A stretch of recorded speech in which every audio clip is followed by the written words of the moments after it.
الحمد للہ رب العالمین والصلاة والسلام علی سید الانبیاء والمرسلین اما بعد۔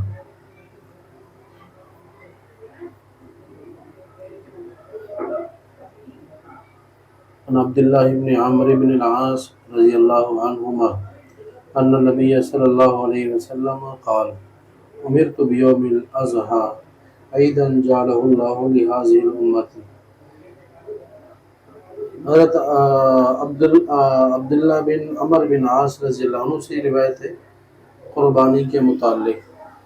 بات چل رہی تھی کہ قربانی کس کے پر لازم ہے کس پر نہیں، تو کس پر نہیں یہ حدیث اس کے بارے میں ہے، سمجھ میں نا۔ عمر بن عاص رضی اللہ عنہ کہتے ہیں کہ آپ علیہ السلام نے ارشاد فرمایا امرت بیوم الاضحیٰ عیدا جعلہ اللہ لہذه الامة، مجھے حکم دیا گیا، مجھے حکم دیا گیا ہے، یعنی اللہ تعالیٰ کی طرف سے حکم دیا گیا ہے۔ صاحب زر پیغمبر کو جو حکم ملتا ہے اللہ تعالیٰ کی طرف سے ملتا ہے۔ کیا حکم ہے؟ بیوم الاضحیٰ عیدا، یوم اضحیٰ یعنی عید الاضحیٰ، قربانی کے دن کو عید کا دن قرار دیا جائے، یعنی مجھے حکم ملا ہے کہ قربانی کے دن کو بطور عید کے خوشی کے منایا جائے، صرف میرے لیے نہیں، جعلہ اللہ لہذه الامة، اللہ تعالیٰ نے اس امت کے لیے اس دن کو عید کا قربانی کا دن قرار دے دیا ہے، سمجھ میں بات۔ قال الرجل ارأيت ان لم اجد الا منیحة انثى،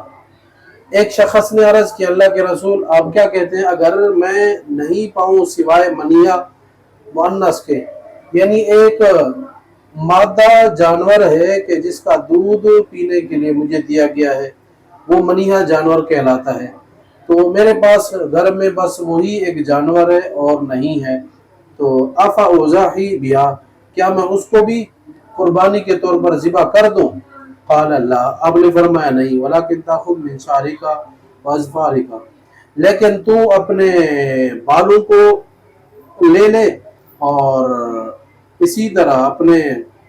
زیر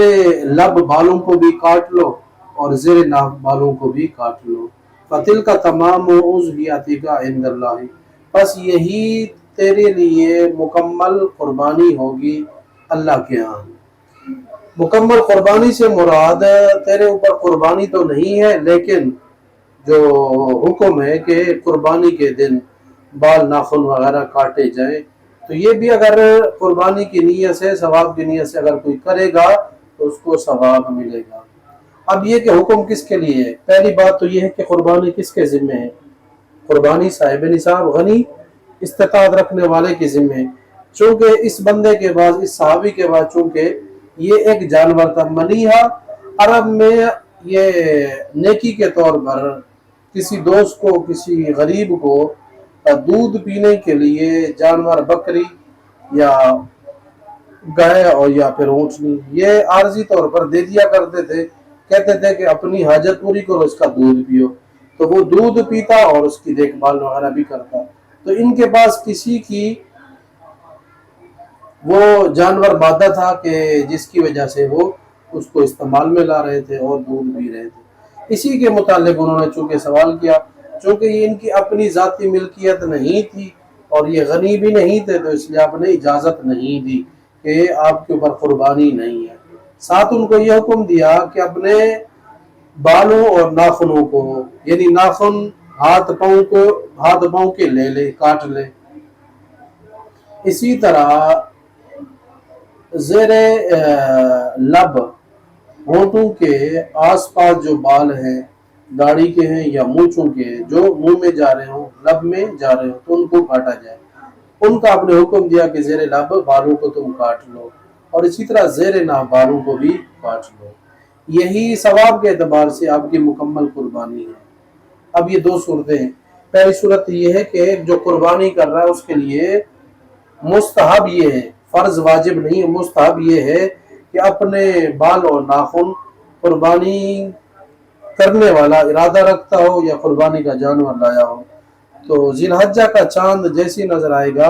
اس سے پہلے اپنے بال اور ناخن کاٹ لے، اس کے بعد نہ کاٹے۔ کب کاٹے گا؟ جب قربانی کے دن جانور کو ذبح کر لے، کاٹ لے، اس کے بعد پھر یہ اپنے بال ناخن کاٹ سکتا ہے۔ یہ بھی ایک حاجیوں سے، چونکہ ان دنوں میں حاجی یہ عمل نہیں کر سکتے، یہ مشابہت ہے قربانی کرنے والوں اور حاجی حج جو کر رہا ہوتا ہے اس کے لیے یہ احکامات ہیں، تو یہ ان کی مشابہت، ان کی صورت اختیار کرے گا تو اس کو ثواب حج کا اور قربانی کا ملے گا عند اللہ، اس لیے آخر میں لفظ عند اللہ۔ باقی جس کے اوپر قربانی نہیں ہے یا قربانی نہیں کر رہا اس کے لیے یہ حکم نہیں ہے، تاہم اگر اس حکم کے اوپر بھی عمل کرنا چاہے تو عند اللہ اس کو بھی اللہ کی ذات سے امید ثواب ملے گا، اس لیے کہ اس نے اچھی مشابہت، نیک لوگوں کے ساتھ مشابہت اختیار کی۔ سمجھ میں بات؟ آگے بڑھیں، باب الأضحیۃ علی المیت پڑھیں۔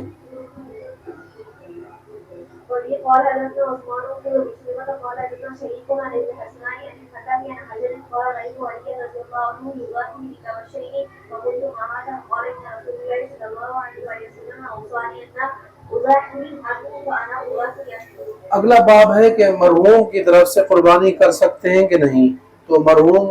مردہ کی طرف سے قربانی کی جا سکتی ہے۔ قربانی اپنی طرف سے بندہ کرتا ہے، مال ہر سارے کام خود کرتا ہے، اور اس کا ثواب جو ہوتا ہے وہ امت کی طرف، اس کا ثواب اس مرحوم کی طرف۔ اب یہ ہے کہ مردے کے لیے خاص ہے، زندہ کے لیے بھی کر سکتے ہیں، تو جمہور کے نزدیک یہ بالاتفاق ہے کہ مردہ زندہ سب کے لیے کیا جا سکتا ہے قربانی اگر کوئی کرتا ہے تو۔ یہاں عمل کے ذریعے حضرت علی رضی اللہ تعالیٰ عنہ کو حضرت حنش نے دیکھا کہ کہتے ہیں رأیت علیٰ یضحی بکبشین، دو دمبے حضرت علی رضی اللہ تعالیٰ عنہ ذبح کر رہے تھے، دو دمبے، تو انہوں نے دیکھا تو فقلت، میں نے عرض کیا ما ھذا، یہ آپ کیا کر رہے ہیں؟ فقال، حضرت علی رضی اللہ عنہ نے فرمایا ان رسول اللہ صلی اللہ علیہ وسلم اوصانی ان اضحی عنہ وانا اضحی عنہ۔ آپ علیہ السلام نے اس دنیا سے رخصت فرمانے سے پہلے فرمایا تھا کہ جس طرح اے علی اپنی طرف سے قربانی کرو، اسی طرح میری وصیت یہ بھی ہے کہ میری طرف سے بھی نفل قربانی کیا کرنا۔ تو ایک تو یہ دمبا میری طرف سے اور ایک دمبا آپ علیہ السلام کی طرف سے ہے۔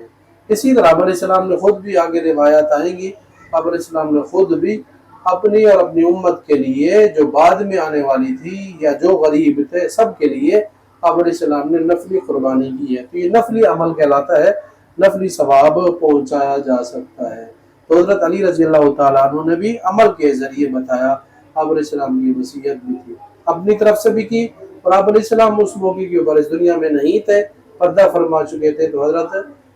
علی رضی اللہ عنہ نے آپ علیہ السلام کی طرف سے بھی دمبا ذبح فرمایا قربانی کا۔ سمجھ میں بات؟ چلو اس کو دوہرا لیں۔ السلام علیکم۔